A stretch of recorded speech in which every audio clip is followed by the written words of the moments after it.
Top quality और consistent performance के लिए सिर्फ सिल्वर पंप। टॉप क्वालिटी और कंसिस्टेंट परफॉर्मेंस के लिए सिर्फ सिल्वर पंप, नाम याद रखना।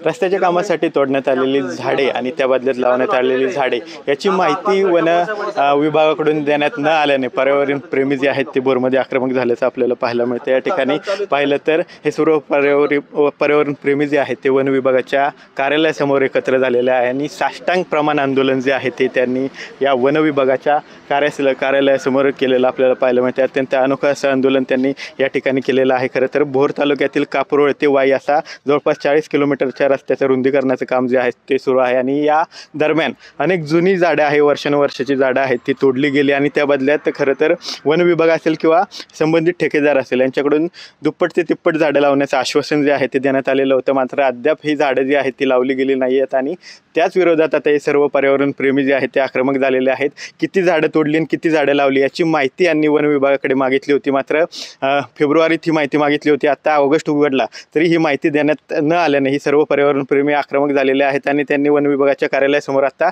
साष्टांग प्रमाण आंदोलन जे आहे ते केलेलं आहे। आपण काही पर्यावरण प्रेमीशी बोलणार आहोत।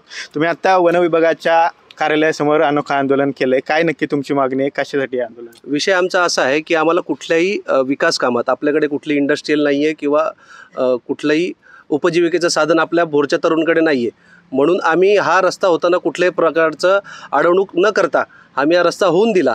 पण या रस्ता होण्यासाठी जे नियम आणि अटी लागू झाल्या होत्या त्याच्यामध्ये वृक्ष लागवडी बाबतीत असतील किंवा आणखीन इतर ज्या काही गोष्टी आहेत यांचं वन संवर्धन किंवा बाकीचे जे आहेत या गोष्टींकडे दुर्लक्ष करून हे तोडलं गेलं आणि नियमांचं उल्लंघन करून हा रस्ता झाल्याचं आम्हाला असं वाटतं। आणि ह्याच्यामध्ये आपसात यांचे जे लागेबांधे कॉन्ट्रॅक्टर आणि सार्वजनिक बांधकाम विभाग आणि वन विभाग यांचं एकत्रित सांगड आहे आणि या सांगडीमधून जे काही आज 3 वर्षात पर्यावरणाचा ऱ्हास झाला आहे याची जबाबदारी ह्यांची आहे। आणि आम्ही वारंवार माहिती केली की आत्तापर्यंत जे आम्हाला एक हमीपत्र प्राप्त झालं माहिती अधिकारामध्ये, तर त्याच्यामध्ये असं लिहिलं गेलं होतं की 2023च्या पावसाळ्यात आम्ही तिप्पट वृक्षावर लागवड करणार आहोत आणि त्या बेसवरती यांना वृक्ष तोडण्याची परमिशन आपल्या वन विभागाकडनं देण्यात आली होती। पण अद्यापपर्यंत किती वृक्ष लावले आणि कुठे लावलेत आणि कुठल्या प्रजातीचे लावलेत तर ह्याची कुठलीही माहिती या वन विभागाकडे आपल्याकडे अजून उपलब्ध नाही आहे। आणि सगळी झाडं जी तोडली गेली त्यातली मोस्टली जवळजवळ 70% झाडं जी आहेत ही वडाची आहेत की ज्याला आपण आपलं राष्ट्रीय वृक्ष म्हणलं जातं आणि त्याला एक पवित्र पण आहे त्या अशा पवित्र झाडांना आणि जे संरक्षित झाडं आहेत ही सर्रास तोडली गेली आणि ह्याची वाहतूक याच्या कुठल्याही प्रकारचे वाहतुकीचे परवाने पास लाकडांचे नाही आहेत आणि मुदत संपल्यावर सुद्धा आज तागायत ती झाड वृक्षतोड चालूच आहे आणि याच्याकडे पूर्णपणे वन विभागाचा कानाडोळा आहे। तुम्ही कधी मागणी केली होती या सर्वाची माहिती मिळावी? साधारणपणे फेब्रुवारी महिन्यात मी सुरुवातीला मागणी केली की आपल्या इथे झालेली जी वृक्षतोड आहे त्याची पूर्ण जातीनिहाय आपल्याला वृक्षांची माहिती मिळाली। जवळजवळ काही हजारो वृक्ष ही रस्त्याच्या कामी तोडली गेली आणि त्याच्यानंतर मला जे त्यात हमीपत्र प्राप्त झालं त्या अनुषंगाने मी परत 2025च्या मार्चमध्ये एप्रिलमध्ये पाठपुरावा करत राहिलो आणि त्याच्यानंतर आज अपिलात जावं लागलं मला ही माहिती मागण्यासाठी आणि अपिलात जाऊन सुद्धा 60 दिवस पूर्ण झाल्यावर पण यांनी आपल्याला कुठल्याही प्रकारची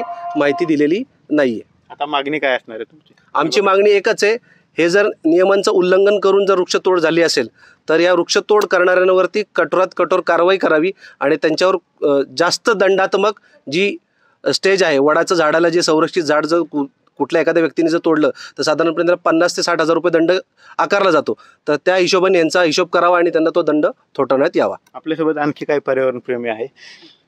रस्त्याचं काम पूर्ण होऊन सुद्धा आता सुद्धा वृक्षतोड चालू आहे। एक वडाचं वृक्ष आहे का बुवा साहेबच्या आधी ते तोडलं गेलं, आता काय त्याबद्दल मागणी करता तुम्ही?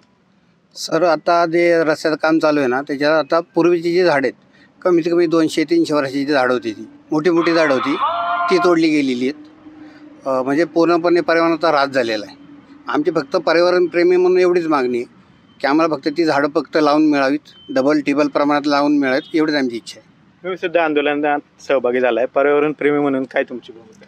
आमचं बी हेच म्हणणं आहे की त्यांनी जी एवढी झाडं तोडलेली आहेत त्यांनी ज्या हे दिलेलं आहे किंवा आम्ही बाबा एक झाड तोडलं तर आम्ही 3 झाडं देऊ, त्याप्रमाणे त्यांनी देशी झाडं आम्हाला जी तोडलेली आहेत तीच झाडं द्यावीत ही आमची अपेक्षा आहे। आपण पाहतोय की आत्तापर्यंत जी तिप्पट झाडं लावणं अपेक्षित होतं ती झाडं लावली न गेलं नाही, सर्व पर्यावरणप्रेमी आक्रमक झालेले आहेत. आपल्यासोबत आणखी काही पर्यावरणप्रेमी, तुम्ही सुद्धा आता या संपूर्ण आंदोलनात सहभागी झालाय, काय तुमची मागणी असते? आपल्या शेजारचं वाई शहर आहे, तिथं झाडं पूर्णपणे वाचवली गेलीत. आपली इथं आम्ही प्रयत्न केले पण आपली वाचवली का गेली नाहीत? कारण प्रशासनाचा आम्हाला सपोर्ट अजिबात भेटलेला नाही. ती झाडं 100% वाचली असते आपली इथली बी. तर आमची मागणी हेच आहे की ज्या संबंधितांनी ती झाडं कटिंग केलीत त्यांच्यावर कारवाई व्हावी आणि जे प्रशासन त्यांचा सपोर्ट करते त्यांच्यावर कारवाई व्हावी. बरं, अगदी थोडक्यात सांगा तुम्ही मला, तुम्ही सुद्धा आंदोलनात सहभागी झालाय, तुमची काय मागणी आहे? जे झाडं तोडलीत त्याच्या बदल्यात एका झाडाच्या बदल्यात 3 झाडं जे सांगितले त्याप्रमाणे त्यांनी आमच्या हद्दीतच 3 झाडं, एका झाडाच्या बदल्यात 3 झाडं लावून द्यावीत, एवढीच आमची मागणी. आपण पाहतो की ही सर्व पर्यावरणप्रेमींची एकच मागणी दिसते की जे कॉन्ट्रॅक्टर असतील किंवा वन विभाग असेल त्यांनी जे रस्त्याचं काम सुरू असताना जे आश्वासन दिलं होतं एका झाडाच्या बदल्यात 3 झाडं लावावी, ही 3 झाडं लावली गेली पाहिजेत, हीच मागणी जी आहे ती या सर्व पर्यावरणप्रेमीची असल्याचं आपल्याला पाहायला मिळतं. कॅमेरा पर्सन अभिजित पिसेसह विनय जगताप, TV9 मराठी, भोर, पुणे.